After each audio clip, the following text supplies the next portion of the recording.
Shalom jemaat yang diberkati oleh Tuhan, berjumpa kembali kita saat ini. Mari kita mau mulai ibadah kita datang kepada Tuhan. Percayalah, di mana ada hadirat Tuhan, di situ ada kemenangan yang Dia siapkan buat kita umat-umatnya. Datanglah, hampiri Dia, cari Dia.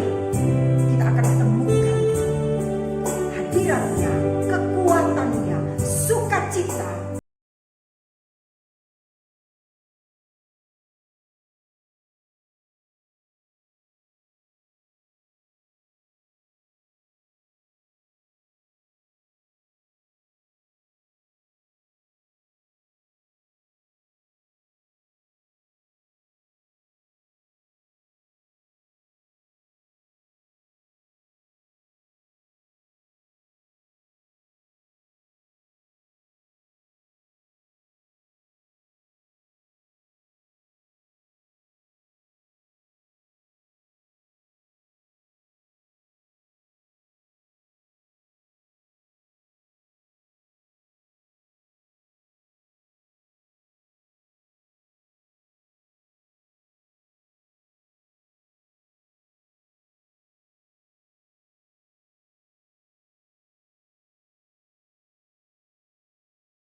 Kami boleh ada sampai dengan hari ini, semua karena kemurahan-Mu.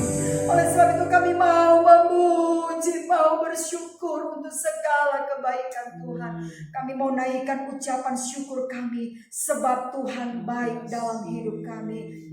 Menyerahkan jalannya ibadah ini dari awal sampai selesai ke dalam tangan-Mu. Roh Kudus yang ambil alih, Engkau hadir di tengah-tengah kami. Kami siap untuk memuji dan memuliakan Engkau di dalam nama Tuhan Yesus Kristus. Haleluya. Amin. Puji Tuhan. Haleluya. Apa kabar Bapak Ibu Saudara yang diberkati oleh Tuhan? Sama-sama kita katakan haleluya. Berkat Tuhan buat saya luar biasa. Haleluya. Mari datang kepada Tuhan, datang di bait-Nya, datang bersama-sama kita memuji dan memuliakan Tuhan. Tuhan ada di tempat ini. Kita mau naikkan ucapan syukur, sebab Tuhan baik dalam hidup ini. Datanglah di bait-Nya dengan hati bersyukur, ke dalam pelataran-Nya dengan hati bersuka rasakan dan lihat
kita menerima firman Tuhan.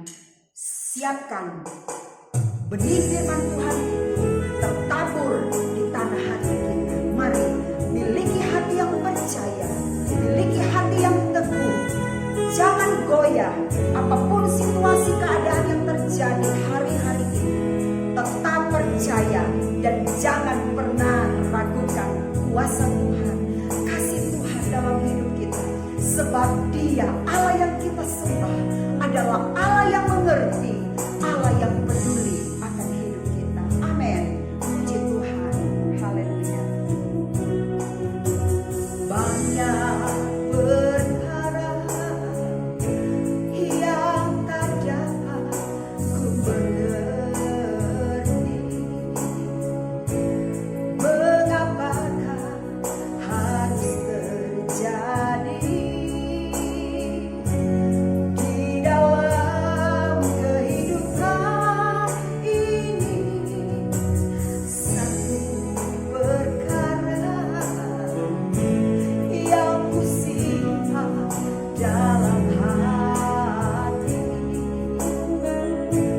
tiada sesuatu kan terjadi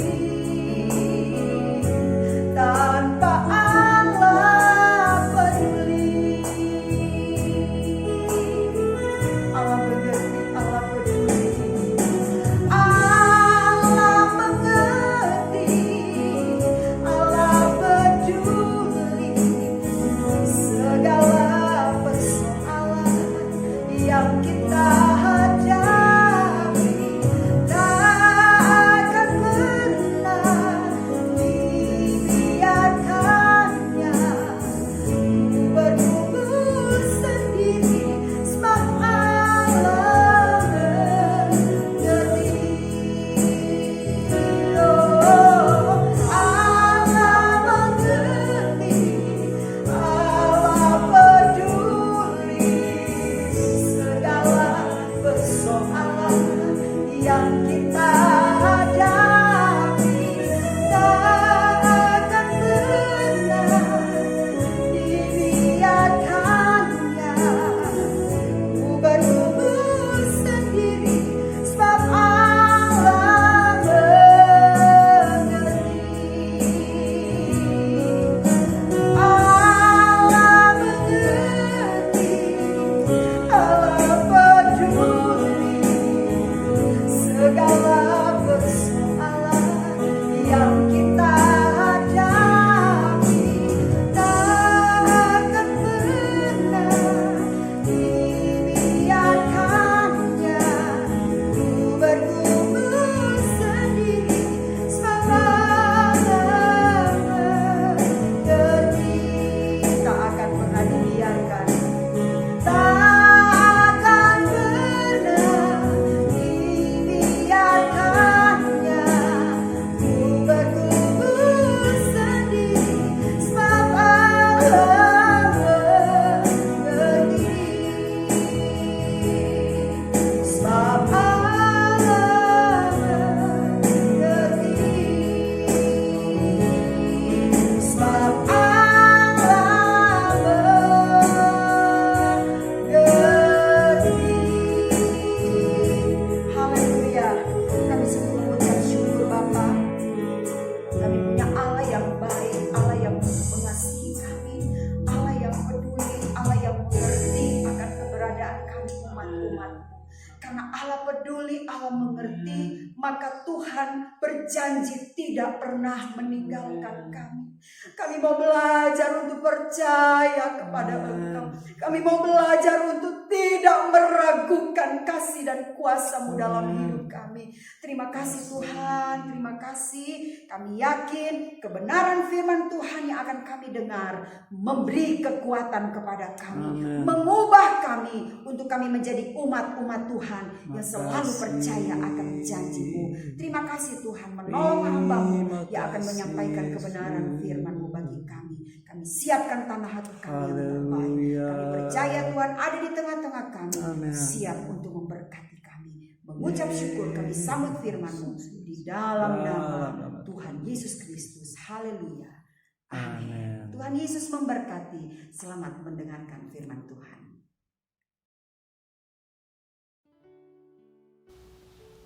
Shalom, selamat bertemu kembali jemaat yang diberkati oleh Tuhan.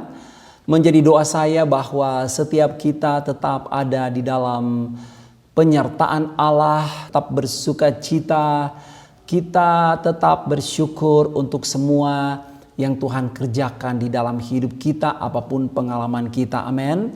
Kita sudah memuji dan menyembah Tuhan, dan tiba saatnya kita akan mendengarkan kebenaran firman Allah dengan tema yaitu ketika penyertaan Allah diragukan.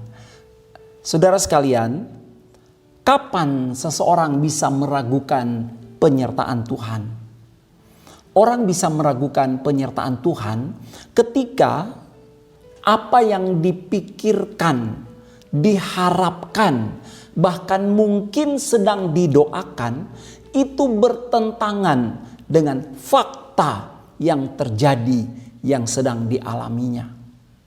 Ketika pengharapan tidak sesuai dengan kenyataan, maka banyak orang mulai berpikir bahwa Tuhan itu tidak ada, bahwa Tuhan tidak lagi menyertai dia. Saudara sekalian, ketika orang yang mungkin kita kasihi sakit, kita sudah berdoa, bahkan mungkin kita berpuasa, kita selalu mencantumkan nama orang ini di dalam pokok doa kita. Kita terus menerus berdoa, bergumul, menyebutkan namanya di hadapan Tuhan. Tetapi apa yang terjadi? Ternyata orang ini meninggal, orang ini dipanggil pulang oleh Tuhan. Maka tidak sedikit orang berkata, Tuhan tidak ada. Sampai ada orang di pekuburan dia berteriak, Tuhan kalau kau ada kenapa ini terjadi Tuhan? Tuhan di mana kau Tuhan? Banyak orang ketika apa yang diharapkan, dipikirkan dan ternyata yang terjadi, kenyataan yang dialami tidak sesuai dengan apa yang dia inginkan. Dia mulai berpikir Tuhan tidak ada. Ketika musibah terjadi, siapa sih yang mau alami musibah? Tidak seorang pun, bukan.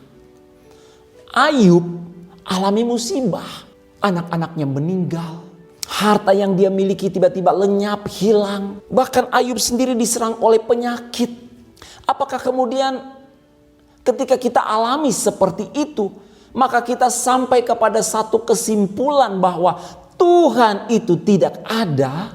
Apakah kemudian kita mulai berkata bahwa Tuhan itu tidak menyertai saya? Apakah kita mulai meragukan penyertaan Tuhan?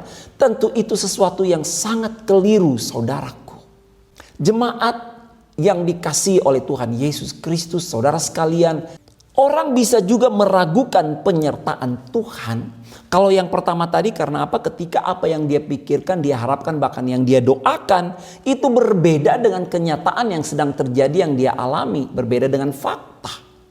Maka orang pun bisa meragukan penyertaan Allah ketika, saudara-saudara, seseorang itu belum memahami dengan sepenuhnya apa yang menjadi rencana Allah di dalam hidupnya. Yusuf, kalau Yusuf hanya melihat sepersekian dari rentang perjalanan hidupnya sampai dia menjadi raja di Mesir. Kalau Yusuf hanya mengkotakkan penglihatannya dari perjalanannya dari rumah bapa sampai dia dibuang dan dia ada di penjara di Mesir. Kalau Yusuf hanya fokus kepada rentang perjalanan waktu yang begitu singkat dalam hidupnya, yang tidak enak, yang penuh dengan penderitaan, yang menjadi korban, yang dibuli, yang difitnah, maka Yusuf akan berkata, Tuhan tidak menyertai saya. Benar, saudara sekalian. Yusuf akan berkata, Tuhan tidak ada. Omong kosong kalau ada pendeta berkata, Tuhan tidak meninggalkanmu, Tuhan menyertaimu, Tuhan setia, Tuhan mengasihimu. Omong kosong, saya tidak percaya. Itu kalau Yusuf hanya fokus kepada sepenggal perjalanan hidupnya. Ketika dia belum memahami apa sebenarnya maksud Allah, tujuan Allah, ketika Allah mengizinkan dia mengalami semua itu. Ketika dia belum mengerti rencana Allah, maka Yusuf mudah berkata, Tuhan tidak lagi menyertai saya. Saudara sekalian, pengalaman-pengalaman yang tidak menyenangkan yang mungkin sedang saudara alami hari-hari ini, apakah itu mengenai pekerjaan anakmu kah? Mungkin engkau sudah bergumul, berdoa, menangis, Tuhan tolong anak saya. Tapi kemudian belum terjadi sesuatu. Dan kemudian dengan cepat kita berkata, Tuhan tidak menyertai. Apakah itu yang sedang terjadi hari-hari ini? Orang bisa meragukan penyertaan Allah ketika dia belum mengerti seutuhnya maksud dan rencana Allah dalam hidupnya. Makanya jangan cepat-cepat memvonis, menjudge, menghakimi, dan berkata Tuhan tidak adil. Tuhan sudah lupakan saya. Tuhan tidak menyertai saya.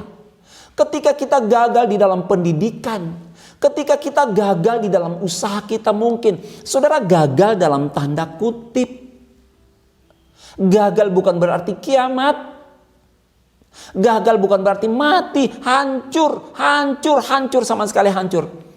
Coba kita bersabar, kita tetap tekun, kita tetap setia, kita tetap menyembah Tuhan, kita tetap mengasihi Yesus di dalam pengalaman-pengalaman hidup yang hanya sepetak, sekotak yang tidak enak, yang tidak menyenangkan itu. Kita tetap bersyukur, kita tetap mengasihi Dia, dan kita terus berjalan sampai ending akhir dari rencana Allah. Maka kita melihat sesungguhnya Tuhan ada dari langkah pertama sampai langkah yang terakhir. Amin. Amin.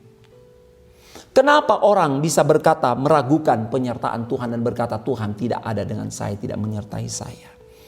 Karena apa yang diharapkan, dipikirkan, bahkan didoakan berbeda dengan fakta kenyataan yang dia alami. Dan yang kedua, ketika dia belum memahami rencana Tuhan dalam hidupnya.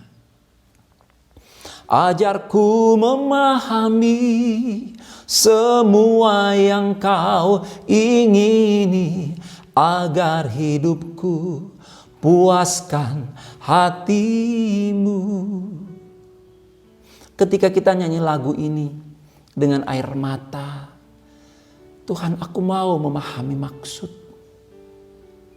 Aku mau memahami keinginanmu.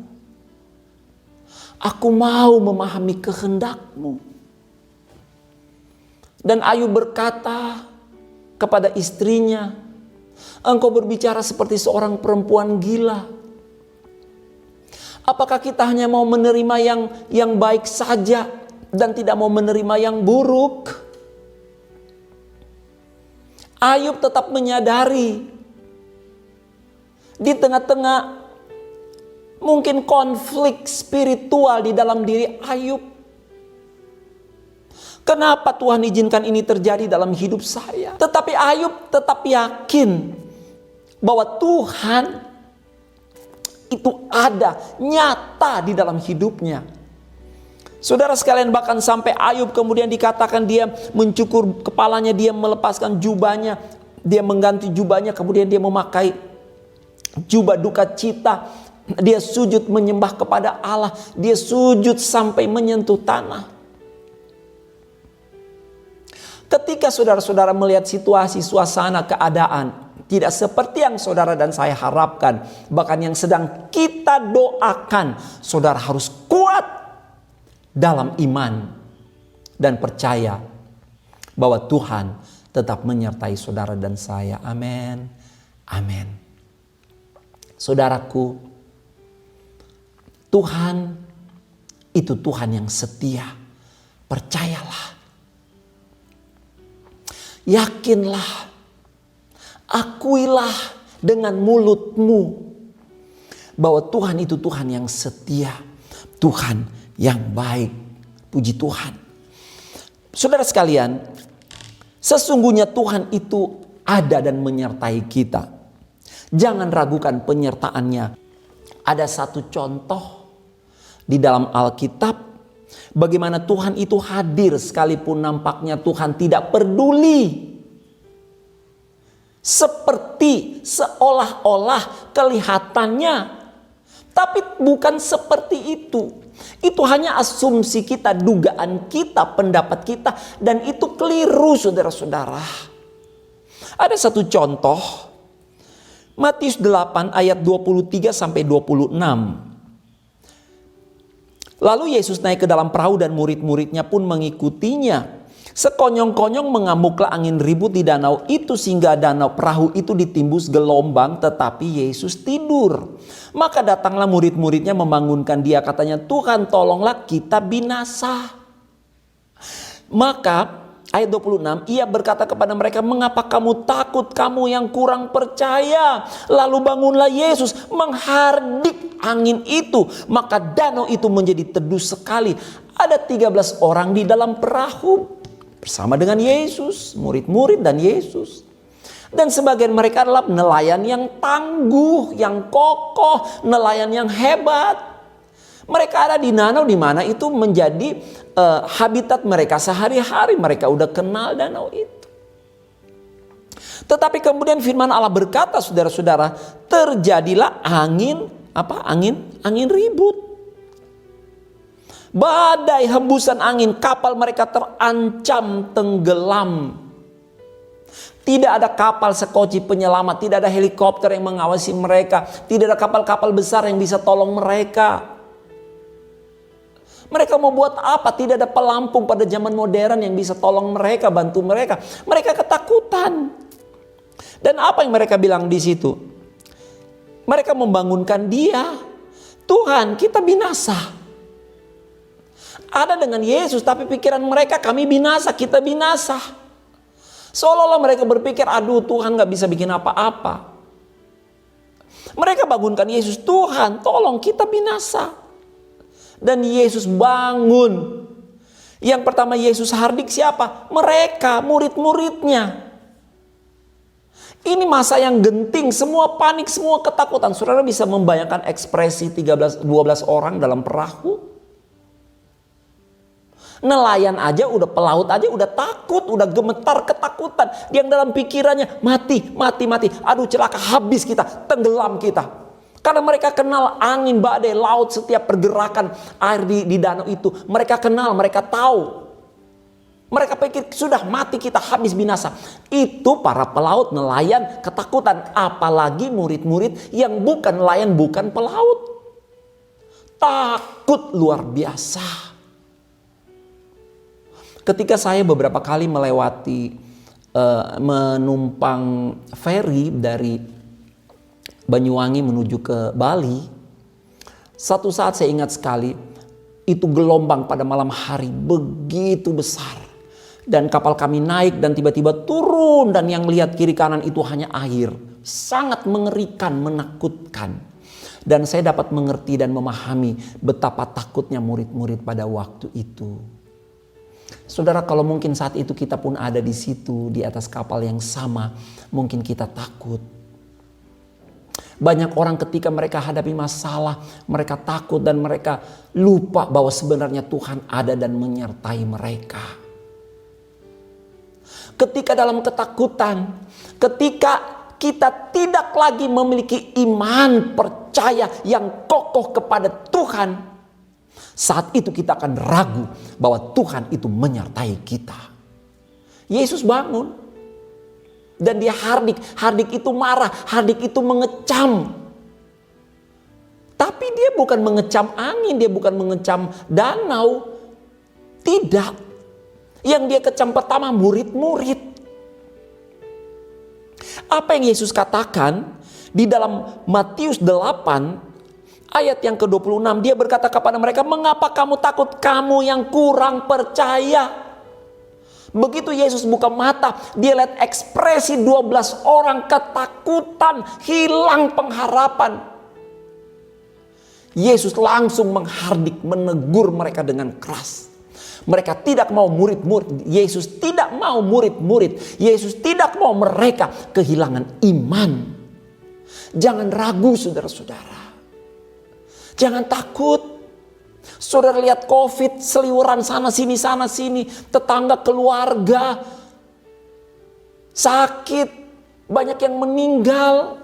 Kita menangis, kita prihatin, kita turut larut dalam duka cita. Tapi itu bukan berarti kemudian sah-sah saja kita kehilangan iman dan kita mulai berpikir, aduh, Tuhan sudah tidak sertai saya lagi. Bagaimana anak saya? Bagaimana keluarga saya? Bagaimana orang tua saya? Kemudian itu bukan berarti sah-sah untuk kita takut. Saudara yang diberkati oleh Tuhan, ketika penyertaan Allah diragukan, itu tanda iman kita mulai berkurang. Saudaraku, ini saat yang baik untuk kembali membangun iman percaya kita kepada Tuhan. Yesus hardik murid-murid dulu. Dia kaget lihat raut wajah Petrus, raut wajah daripada Yakobus, Andreas, Yohanes, Filipus dan semua. Dia kaget lihat ekspresi wajah mereka. Pucat, pasti ketakutan, tidak punya pengharapan. Dan Yesus hardik mereka. Mengapa kamu takut, kamu yang kurang percaya? Setelah murid-murid disadarkan bahwa ternyata mereka tidak punya iman menghadapi badai itu, baru kemudian Yesus bangun dan firman Allah berkata, lalu bangunlah Yesus menghardik angin dan danau itu, maka danau itu menjadi teduh sekali. Saudara sekalian, takut dan iman tidak bisa berjalan bersama-sama. Amin. Amin. Yesus mau kita mempercayai Dia, bahkan di saat-saat di mana maut begitu dekat mengancam kita. Saudara, Tuhan hadir dan campur tangan dalam hidup kita. Meskipun sepertinya seolah-olah Dia tidak mendengar atau tidak bersama kita. Malam hari ini bawa hidupmu datang kembali kepada Tuhan. Percaya bahwa Tuhan menyertai saudara dan saya. Tuhan tidak pernah tinggalkan kita. Amin. Mari kita baca Mazmur 23 ayat 4. Sekalipun aku berjalan dalam lembah kekelaman, aku tidak takut bahaya, sebab Engkau besertaku. Gadamu dan tongkatmu, itulah yang menghibur aku. Amin. Saudara sekalian, Bapak Ibu, saudara sekalian, jemaat yang dikasih oleh Tuhan, orang-orang percaya, siapapun yang sedang mengikuti kebenaran firman Allah ini. Pemazmur Daud berkata, sekalipun aku dalam lembah kekelaman. Kekelaman itu apa sih saudara-saudara?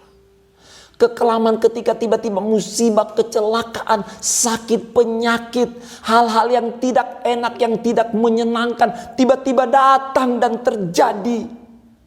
Membuat kita menjadi bingung. Membuat kita seolah-olah tidak percaya bahwa ini terjadi. Mungkin saudara-saudara ada yang meninggal. Mungkin pekerjaanmu tiba-tiba merugi. Mungkin tiba-tiba pendidikan, perkuliahanmu tergoncang karena biaya-biaya yang mungkin tidak tersedia. Dan sebagainya, pergolakan politik, ancaman penyakit.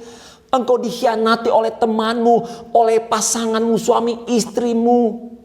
Engkau ditinggalkan oleh orang tuamu. Engkau dikhianati oleh anak kandungmu sendiri. Ketika peristiwa-peristiwa yang tidak menyenangkan terjadi, itu gambaran kita sedang turun dalam lembah kekelaman. Bahkan ketika maut seolah-olah begitu dekat dan meneror, mengancam hidup kita dengan penyakit yang membuat kita tidak berdaya. Maka Daud berkata, aku tidak takut sebab Engkau besertaku. Saudaraku, mari ini yang kita perkatakan. Aku tidak mau takut bahaya, sebab aku percaya, aku tahu, aku yakin Tuhan beserta aku. Gadamu dan tongkatmu, itu yang menghibur aku. Ini bicara firman dan Roh Kudus yang menyertai, menghibur, memberi kekuatan di dalam hidup kita. Saudara sekalian yang diberkati oleh Tuhan Yesus Kristus, jangan takut. Sekali lagi, Tuhan beserta kita. Ketika seolah-olah apa yang kita doakan, bahkan yang sudah kita doa puasa mungkin saudara-saudara, tetapi kenyataan fakta yang terjadi tidak seperti yang kita harapkan, bukan berarti Tuhan tidak lagi menyertai kita. Kadang-kadang kita hanya melihat sedikit penggalan peristiwa yang terjadi tanpa kita melihat maksud Tuhan di ujungnya. Kita sudah berkata, aduh Tuhan itu tidak menyertai, Tuhan tidak ada. Saudaraku, jalani setiap persoalan pergumulan hidup dengan tetap bersyukur, beriman, percaya, terus berdoa, berjuang, bergumul untuk bertahan dalam Tuhan. Kalau nanti saudara sudah sampai di ujung langkah hidup saudara, maka saudara akan bersyukur betapa Tuhan baik, ajaib rancangan Tuhan. Bahkan ingat saudara-saudara, ada hal-hal yang kita tidak harus mengerti yang terjadi dalam hidup ini. Nanti di dalam kekekalanlah baru kita tahu. Kalau saudara tanya, mengapa sih harus dilahirkan di tengah keluarga seperti ini? Kenapa sih harus dilahirkan di bangsa ini? Kenapa? Kenapa anak saya meninggal? Kenapa orang tua saya meninggal? Kenapa saya sakit? Dan sebagainya. Ada pertanyaan-pertanyaan yang memang kita tidak bisa jawab. Nanti dalam kekekalan kita akan tahu jawaban itu. Ketika kita sudah bertemu, berjumpa dengan Yesus wajah dengan wajah, kita akan mengerti. Saudara yang diberkati oleh Tuhan, di dalam Mazmur 37 ayat 23 dan 24, Tuhan menetapkan langkah-langkah orang yang hidupnya berkenan kepadanya.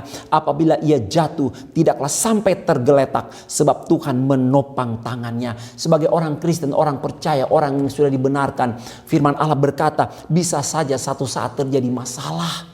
Sehingga dikatakan sini oleh pemazmur, apabila ia jatuh.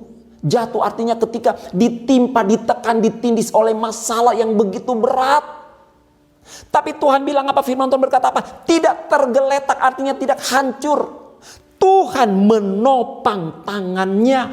Tuhan menetapkan langkah-langkah orang yang hidup berkenan kepadanya. Kalau saudara mau hidup berkenan kepada Tuhan, maka belajar percaya sekalipun seolah-olah tidak ada alasan untuk percaya bahwa Tuhan itu baik, bahwa Tuhan itu dokter di atas segala dokter. Sekalipun seolah-olah tidak nampak, tidak ada dasar untuk berharap dan berkata, benar ya Tuhan itu tabib, Tuhan itu dokter yang ajaib, tapi saya masih sakit. Sekalipun seolah tidak nampak, tidak ada dasar untuk berharap, tapi saudara harus percaya bahwa Dia tetap Allah yang ajaib. Dia maha kuasa, Dia dokter di atas segala dokter, Dia pelindung, Dia sumber pertolongan, Dia Allah, Dia ajaib.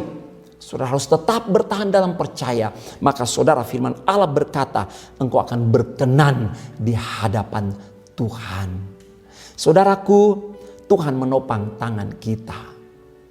Kemalangan orang benar itu banyak, tapi Tuhan yang akan melepaskan saudara dan saya. Amin. Ketika seolah-olah, sekali lagi, seolah-olah Tuhan tidak menyertai kita, maka ingat Tuhan sudah berjanji bahwa Dia tetap ada bersama dengan kita. Saudaraku yang diberkati oleh Tuhan, Tuhan hadir dan campur tangan, meskipun sepertinya seolah-olah Dia tidak mendengar, atau bahkan seolah-olah Dia tidak ada bersama dengan kita. Malam ini mari serahkan hidup kita kepada Tuhan. Mari pejamkan matamu, tundukkan kepalamu. Mari kita datang kepada Tuhan. Terima kasih. Tuhan izinkan badai, angin, gelombang datang menerpa hidup kita. Tetapi Tuhan tetap mau agar kita tetap memiliki iman percaya kepada Tuhan. Terima kasih. Malam ini kami menyerahkan hidup kami ke dalam tangan-Mu Tuhan. Kami sudah mendengar firman-Mu, kami sudah membaca firman-Mu, bahwa sesungguhnya Engkau menyertai kami, Engkau tidak pernah meninggalkan kami umat ketebus-Mu ya Tuhan. Bahwa Engkau ada bersama-sama dengan kami bahkan di dalam lembah kelam sekalipun.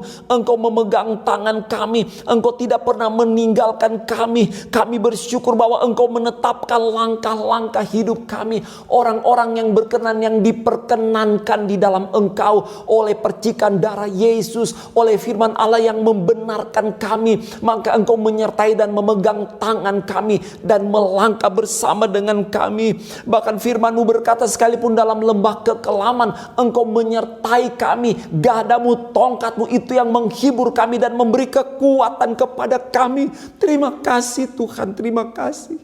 Malam hari ini yang lemah beri kekuatan baru dalam nama Yesus, yang susah beri penghiburan baru dalam nama Yesus, yang sakit Tuhan jamah beri kesembuhan apapun sakit penyakit dalam nama Yesus. Oleh bilur-bilur Yesus kami kuat, kami sehat. Yang kekurangan Tuhan cukupkan kehidupan mereka. Hamba berdoa berkati pekerjaan, profesi, mata pencarian, berkati rumah tangga, berkati pendidikan umat-Mu di dalam nama Yesus. Yang terbelenggu dengan dosa bebas dilepaskan, ditolong, diselamatkan dalam nama Yesus. Bersama dengan Tuhan akan ada keajaiban perkara besar yang terjadi. Terima kasih Tuhan, terima kasih. Ampuni kami ketika kami meragukan penyertaan-Mu. Biarlah seperti Ayub, seperti Yusuf, kami didapati sebagai orang-orang yang terus bertahan dalam iman seperti Abraham. Sekalipun tidak ada dasar untuk berharap, bahkan beriman, bahkan bersyukur, kami akan tetap berharap, beriman dan bersyukur. Karena kami tahu bersama dengan Tuhan kami lebih dari pemenang. Terima kasih Tuhan.